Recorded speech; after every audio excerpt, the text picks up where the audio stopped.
Ayun, boys and girls, nandito kami sa Rock Lake Town Daycare para i-enroll si Faith. I'm Jeannie. So yun, boys and girls, no, nasilip na natin. Dito ako sa loob ng sasakyan, lumabas na ako. Yung daycare. Inikot kami, ang laki. Grabe, ang laki pala nito. May iba't iba silang different ages na pwede mong iwan. Tapos si Faith, pumasok siya doon sa 2 years old below. Buti na lang si Ate Sally yung nagbabantay, yung Filipino rin siya, no? Kasama siya dito sa Barangay Luis na mga friends natin dito. Dito pala siya nagwo-work. So sakto naman siya yung nagbabantay sa 2 years old below. Pero sa June magtutuna kasi si Faith. So aakit na siya sa 3 years old to 5, 3 to 5, gano'n. Eh, mag-2 ba lang si Faith? Ba't 3 to 5? Ay, ano ba? 2 to 5 pala, sorry. 2 to 5. Oo nga, no? So, gano'n. Hindi na siya infant eh. Hindi na siya papatak sa infant. Tapos, hindi ko maintindihan ano, kung $10 per day o $20 per day ang bayad dito sa daycare. Kasi si Kati yung kausap, no? Ipapasok na nila sa daycare si Faith kasi si Kirk at si Kati full time pareha sa work. Since umuwi na si Nane Sis or si Ate Nane at saka si Kuya Raymond, wala nang mapag-iiwanan.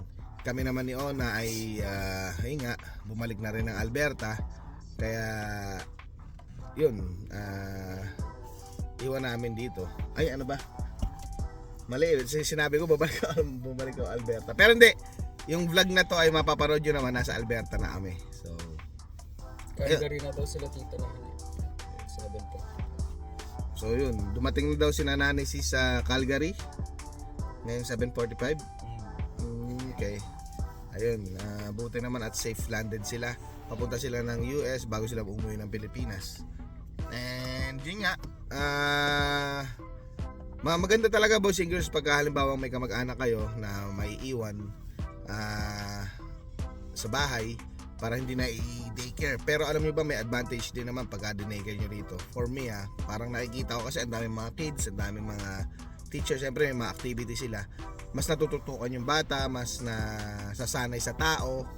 Yun naman yung kaibahan sa daycare, siyempre. At yun nga, okay naman. So tingnan natin mamaya paglabas nila kung anong sitwasyon.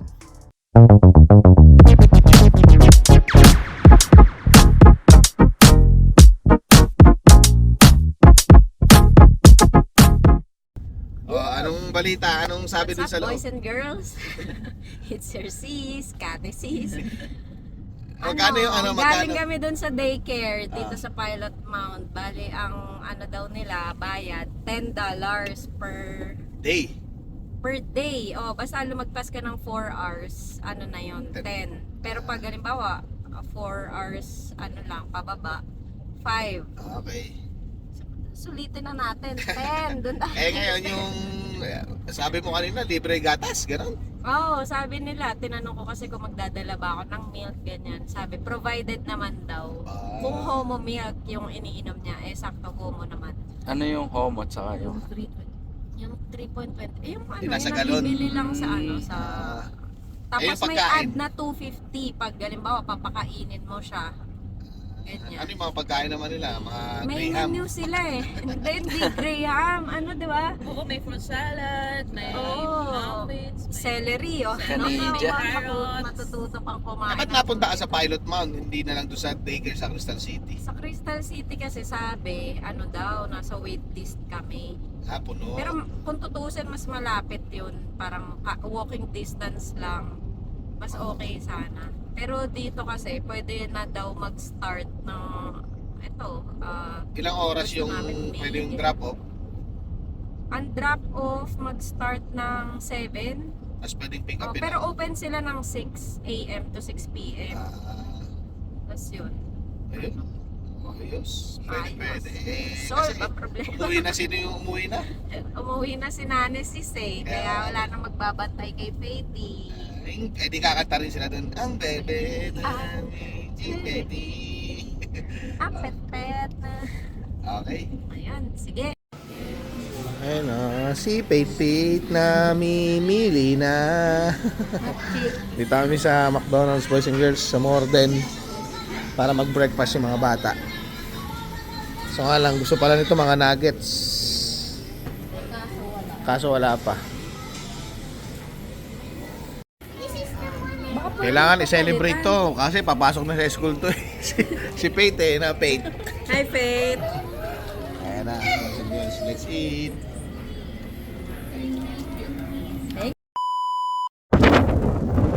Napakahangin.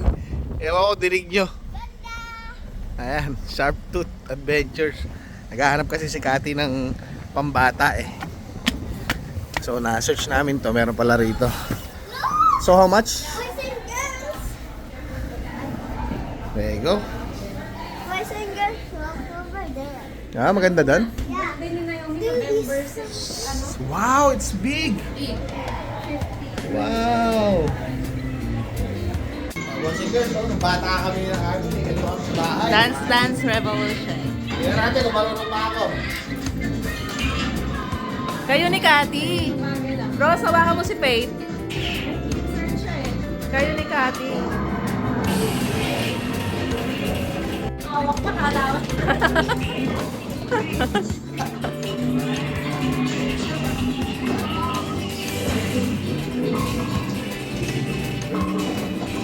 Wala pa. Kaya na pala.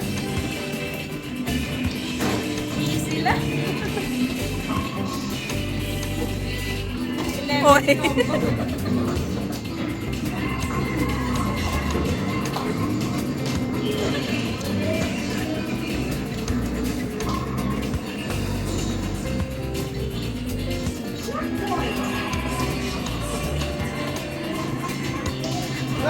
Miss.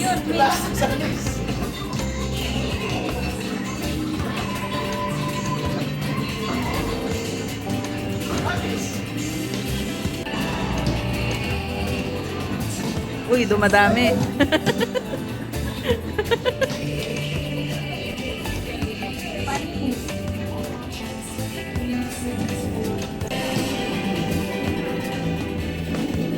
Alright, si Cathy naman. Cleared. Ayan na, si Cathy. Uy! Uy, uy.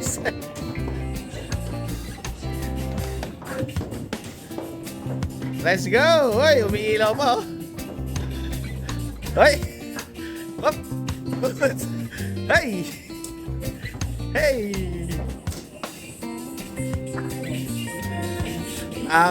Exercise din nga pala yan ah. Hop! Uy! Hey! You miss! Hindi na marunong!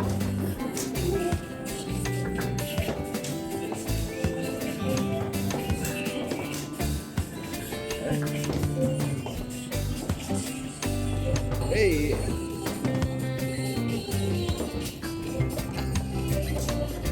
Ay! Ay! 8 combo na oh! Ay, na-miss!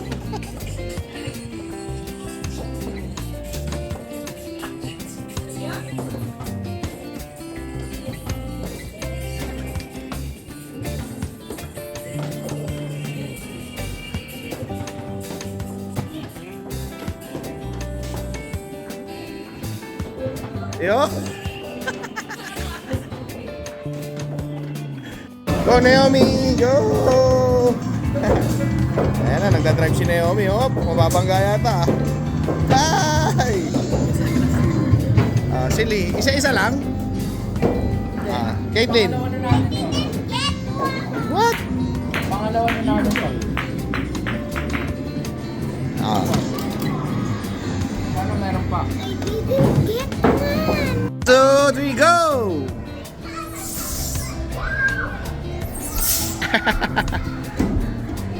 Oh, nice one. Ang laki nito sa loob, boys and girls. So, ayun oh. Ayan siya. Ito pa oh. Yung dalawa oh. Hey. May zipper yung walker. Baka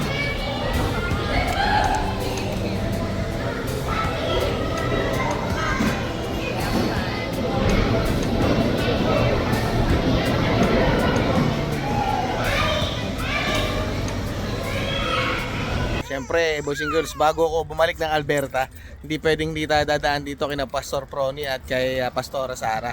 Dito sa Cyril Grocery Food House. At kakain muna tayo rito. Kakatapos lang maglaro ng mga bata. Ang bango. Hi, Nay! Hello! Ikaw lang po? Wala yung dalawa? Pumasok si Sam. Pumasok si Sam. Anong ulam? Barbecue mo? Ang masarap pa. Tsaka sisig ba yan? Dinakdakan. Dinakdakan. Okay. Ano yun? May sabaw po kayo? Ay, wala na yun eh. Ano ho yun? Yung gulay na yun? Yung bamboo shoot. Sige po. Naka-basket ka pa, Caitlyn ah. Ano ba yan? Silly.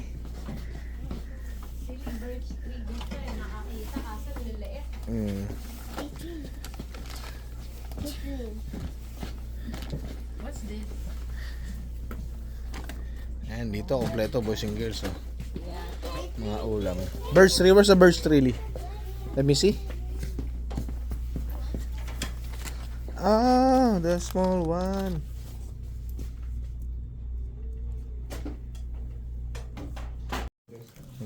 Dahan-dahan na yummy. Shot glass po kasi dito. Baso eh. Ayan, ulam barbecue, tinakdakan, bamboo shoot, tsaka lumpiang gulay. Kain na. Tsaka coke. What's up, boys and girls? It's your boy, Randy Boy! Last night dito sa Manitoba. Hindi ibig sabihin na ang aming pag-alis sa Manitoba ay katapusan na ng aming pangarap dito sa Canada. Ang maging permanent residence at balang araw ay maging citizen. Minsan, boys and girls, ang paglayo ay hindi pagtatapos, kundi panibagong yugto ng pakikipaglaban. Sa puso namin ay mananatili ang Crystal City, ang lugar na hindi namin naging tahanan, kundi naging saksi sa aming mga pagsubok, pag-asa at pananalig. Lubos kami nagpapasalamat sa lahat ng aming nakatrabaho at lalo na sa mga lokal na buong pusong tumanggap sa amin. Sa abila ng aming pagiging dayo, pinaramdam ninyo na kami ay kabilang. Hindi man kami pinalad sa papel, binayaan naman kami ng Diyos ng mga bagong kaibigan at pamilyang maituturing. Maraming salamat sa mga taong ginamit ni Lord upang kami ay makarating at makapagpatuloy sa Manitoba. Ang bawat alaala, mga tawanan, kainan, bayanihan at wagas na pagmamahalan ay mananatiling buhay sa aming mga puso, lalo na sa mga samahan ng mga Barangay Luis. Maraming salamat. Hindi rito natatapos ang laban, boys and girls. Tuloy ang buhay, tuloy ang pangarap, tuloy ang pananampalataya.